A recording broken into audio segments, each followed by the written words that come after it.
పూర్తి వివరాలకు చదవండి రేపటి అక్షర శిల్పం దినపత్రికలో.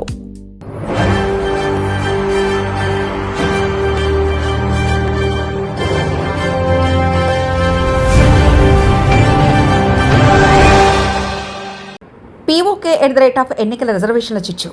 పీఓకేలో త్వరలో జరగనున్న ఎన్నికలు పంజాబ్ సింధు ప్రాంతాలకు చెందిన రాజకీయ నేతలకి కొన్నేళ్లుగా పాక్ పాలకుల దుర్నీతి, అణచివేత విధానాలపై పాక్ ఆక్రమిత కశ్మీర్ తీవ్ర అసంతృప్తితో రగిలిపోతుంది. ఈ తరుణంలో మరికొన్ని వివాదాస్పద నిర్ణయాలతో ఆజ్యం పోసి అసంతృప్తి జ్వాలను మరింత ఎగదోశారు. ఫలితంగా కొన్ని రోజులుగా పీఓకే మొత్తం ఆందోళనను హర్తాలతో అట్టుడికిపోతుంది. రోడ్లపై వచ్చి నిరసనలు వ్యక్తం చేస్తున్న ఆందోళనకారులను సర్దుబాటు చర్యలతో శాంతింపజేయాల్సిన ప్రభుత్వం దానికి విరుద్ధంగా దమనకాండకు పాల్పడుతుంది. దాంతో 4-5 రోజుల్లోనే సుమారు 200 మంది పౌరులు సైన్యం జరిపిన కాల్పుల్లో అసువులు బాశారు. వీరిలో అమాయక బాలలు, మహిళలు ఉండడంతో పాక్ సైన్యం తీరుపై అంతర్జాతీయ మానవ హక్కుల సంఘాలు తీవ్ర ఆగ్రహం వ్యక్తం చేస్తున్నాయి.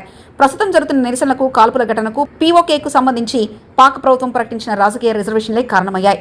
పీఓకేలో వచ్చే నెల 27న అసెంబ్లీ ఎన్నికలు జరగనున్నాయి. అక్కడ మొత్తం 45 సీట్లుండగా వాటిలో 12 నియోజకవర్గాలను పీఓకే బయట ప్రాంతాల్లో ఉన్న కశ్మీరీ శరణార్థులకు రిజర్వ్ చేస్తూ పాకిస్తాన్ సర్కార్ నిర్ణయం తీసుకుంది. ఇదే పెను వివాదానికి కారణమైంది. పీఓకేలో నివాసం ఉండని కశ్మీర్ శరణార్థుల పేరుతో పంజాబ్ సింధు ప్రాంతాలకు చెందిన రాజకీయ నాయకులకు పీఓకేలో అవకాశం కల్పించేందుకు ప్రభుత్వం ఈ రిజర్వేషన్లు ప్రకటించిందని ఆరోపిస్తూ ఈ నిర్ణయానికి వ్యతిరేకంగా జాయింట్ అవామీ యాక్షన్ కమిటీ ఆధ్వర్యంలో ప్రజలు ఉద్యమించడంతో పీఓకే మొత్తం ఆగ్రహ జ్వాలలతో చిక్కుకుంది. శరణార్థుల పేరుతో ప్రకటించిన రిజర్వేషన్ల వల్ల స్థానిక ప్రాతినిధ్యం దెబ్బతింటుందని, అందువల్ల వాటిని రద్దు చేయాలని జేఏఏసీ డిమాండ్ చేసింది. శరణార్థులకు రిజర్వేషన్లు రద్దు చేయాలంటే రాజ్యాంగ సవరణ చేయాల్సిందేనంటూ కోర్టు కూడా ప్రభుత్వానికి అనుకూలంగా స్పందించడం పీఓకే ప్రజలను మరింత రెచ్చగొట్టింది.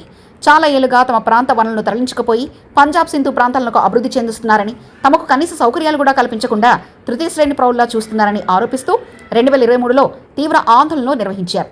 అప్పట్లోనే అణచివేతకు ప్రయత్నించి విఫలమైన పాక్ ప్రభుత్వం సౌకర్యాలు కల్పిస్తామని, అభివృద్ధి చేస్తామని హామీ ఇచ్చి నిరసనకారుల్ని శాంతింపజేసింది. నాటి హామీలు ఇప్పటికీ అమలు చేయకపోగా పుండు మీద కారం చెల్లినట్లు శరణార్థి రిజర్వేషన్ల పేరుతో పీఓకే ప్రజల రాజకీయ అవకాశాలను కూడా పంజాబ్ సింధు నేతలకు దోచిపెట్టినందుకు సర్కార్ తెగించడం స్థానికులకి ఆగ్రహానికి గురిచేసింది. దీంతో పాటు సబ్సిడీపై గోధుమ పిండి సరఫరా చేయాలని, విద్యుత్ టారిఫ్లు తగ్గించాలన్న డిమాండ్లతో జాగ్ భారీ ర్యాలీ సభకు పిలుపునిచ్చింది. ఇవి జరగడానికి ఒక రోజు ముందు నుంచే పీఓకేలో ఘర్షణలు మొదలయ్యాయి. అక్కడ జరుగుతున్న హింస, ఇంటర్నెట్ బంద్, విద్యుత్ కొరత, పెరిగిన ధరలు, నిరుద్యోగం రాజకీయంగా తమను తొక్కిస్తున్నారని కూడా ప్రజలు ప్రభుత్వంపై ఆగ్రహం వ్యక్తం చేస్తున్నారు. ప్రజల డిమాండ్లు, ఆకాంక్షలను పట్టించుకోకుండా ప్రభుత్వం శాంతి భద్రతల విఘాతం కలిగిస్తున్నారనే ఆరోపణతో జేఏఏసీని ఉగ్రవాద సంస్థగా ముద్రవేసి గత వారమే నిషేధించింది. ప్రభుత్వ నిర్వాహం అణచివేత చర్యనని ఆ గ్రూపు సభ్యులు మండిపడుతున్నారు. ప్రభుత్వ చర్యలకు నిరసనగా రోడ్లపైకి వస్తున్న జాక్ సానుభూతి పరులను, ప్రజలపై సైన్యాన్ని, సాయుధ పోలీసులను మోహరించి ప్రభుత్వం ఉక్కుపాదం మోపుతుంది. శాంతి భద్రతల నిర్వహణ పేరుతో నిరసనకారులపై తూటాల వర్షం కురిపిస్తూ మరణకాండకు పాల్పడుతుంది. దాదాపు ప్రతిరోజు జరుగుతున్న కాల్పుల ఘటనలో ఇప్పటివరకు 200 మందికి పైగా నిరసనకారులు ప్రాణాలు కోల్పోగా కనీసం 400 మంది గాయపడ్డారని అంటున్నారు.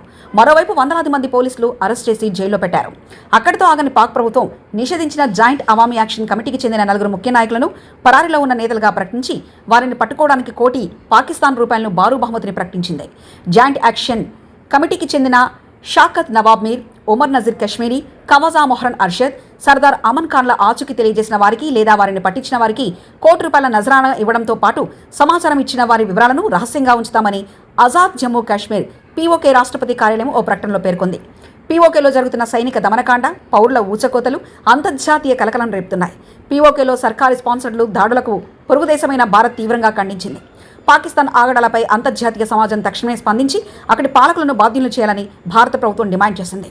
అంతర్జాతీయ సమాజం తగిన రీతిలో స్పందిస్తుందని ఆశిస్తున్నట్లు భారత విదేశాంగ మంత్రిత్వ శాఖ ప్రతినిధి రణధీర్ జైస్వాల్ చెప్పారు.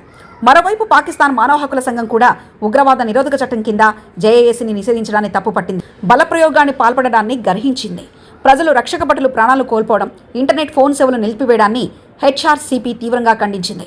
మరోవైపు బ్రిటిష్ పార్లమెంట్లో కశ్మీర్ వ్యవహారాలు పరిశీలించే విభాగం కూడా పీఓకే పరిణామాలపై ఆందోళన వ్యక్తం చేసింది.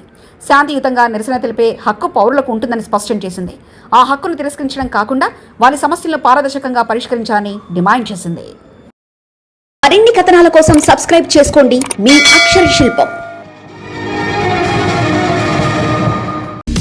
పూర్తి వివరాలకు చదవండి రేపటి అక్షర శిల్పం దినపత్రికలో.